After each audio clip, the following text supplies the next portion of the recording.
어제 21대 국회 마지막 본회의에서 최종 부결이 된 최상병 특검법을 놓고 여야의 신경전이 고조되고 있습니다.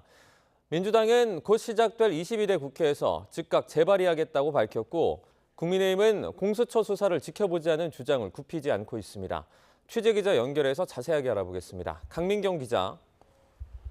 네, 국회에 나와 있습니다. 네, 최상병 특검법이 어제 끝내 부결됐는데 여야 공방으로 여진이 이어지고 있다고요.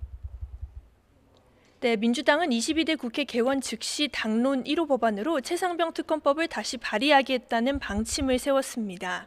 박찬대 원내대표는 아침 회의에서 이제 21대 국회 마지막 본회의에서 국민의힘이 보여준 행동은 정권 몰락을 재촉하는 신호탄이라며 반드시 해병대원 순직 사건 실체를 밝혀내겠다고 예고했습니다. 또 더 이상 집권 여당의 몽리에 끌려다니는 일 없이 21대 국회와는 전혀 다른 국회가 될 거라고 강조했습니다. 민주당 핵심 관계자는 YTN과의 통화에서 원 구성만 되면 6월 중에도 법안을 통과시킬 수 있다고 자신하기도 했습니다. 다만 윤석열 대통령은 다시 제2요구권, 즉 거부권을 행사할 가능성이 큰데요. 22대 국회에서 법리학권은 192석을 확보한 상태지만 어제처럼 다시 재표결할 경우 재적 과반 출석 의원 3분의 2 찬성이 필요한 상황입니다. 즉 전원 출석을 가정했을 때 민주당은 최소 8석을 더 확보해야 하는 겁니다. 어제 예상만큼 여당의 이탈표를 확보하지 못했다고 판단한 민주당은 일단 여론전에 집중하는 모습입니다. 당 관계자는 윤 대통령이 최상병 사건 경찰 이첩 직후 당시 이종섭 국방부 장관에게 직접 전화를 걸었다는 공수처 수사 내용을 부각하며 대통령의 거짓말을 보여주는 사안이라고 주장했습니다. 반면 국민의힘 측은 오히려 그런 내용이 나오는 것 자체가 공수처에서 신속히 사실관계를 규명하고 있는 것 아니냐고 반문했습니다. 국민의힘 관계자는 아침 통화에서 특검법이 정치적 공세에 불과하고 국민의힘 22대 의원들도 야당의 의사를 잘 파악하고 있는 만큼 법안이 다시 올라오더라도 부결될 걸로 보인다고 내다봤습니다. 이렇게 여야 간 입장이 첨예하게 대립하며 내일부터 시작되는 22대 국회에서도 치열한 공방이 예상됩니다. 이런 가운데 민생회복지원금 100% 지원을 주장하던 이재명 대표가 오늘은 차등 지급도 수용하겠다는 입장을 내놨다고요. 이 설명도 좀 해주시죠. 네, 이재명 대표는 오늘 최고위에서 전 국민 민생회복지원금 지급을 고집하지 않겠다는 입장을 밝혔습니다.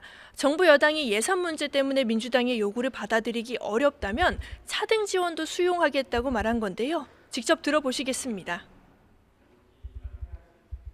세금 많이 낸 사람을 왜 정부 정책 혜택에서 제외하느냐라는 그런 부당함 때문에 가급적 보편적으로 동일한 지원을 하라라고 요구했지만 굳이 이게 어렵다면 차등 지원도 저희가 수용하겠습니다.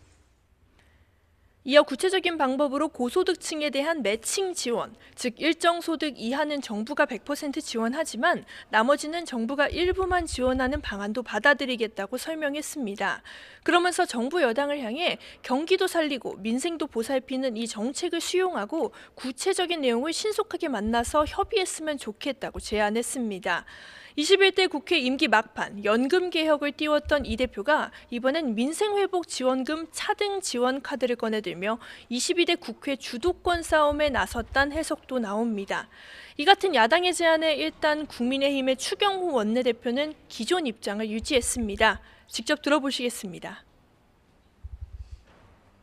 이재명 대표가 민생회복지원금 관련해서 이 차등 지원도 저희가 수용하겠다 이런 식으로 밝혔는데 민생지원금과 관련한 입장은 저희들이 여러 차례 말씀을 드렸습니다. 그걸로 대신하겠습니다. 지난달 민생회복지원금 지급 이슈가 불거졌을 때 윤재욱 당시 원내대표는 개개인의 형편을 고려하지 않고 재원을 투입하는 건 비효율적이라고 지적한 바 있습니다. 그러면서 과학적 근거나 사회적 합의도 없이 단순한 정치적 이유로 정책을 추진하는 건 무책임하다고 비판했는데 추 원내대표 역시 같은 입장을 유지하는 걸로 보입니다. 그러나 차등 지원이라는 새로운 제안이 나온 만큼 여당은 내부적으로는 대응 방안을 고심할 걸로 보입니다. 지금까지 국회에서 YTN 강민경입니다.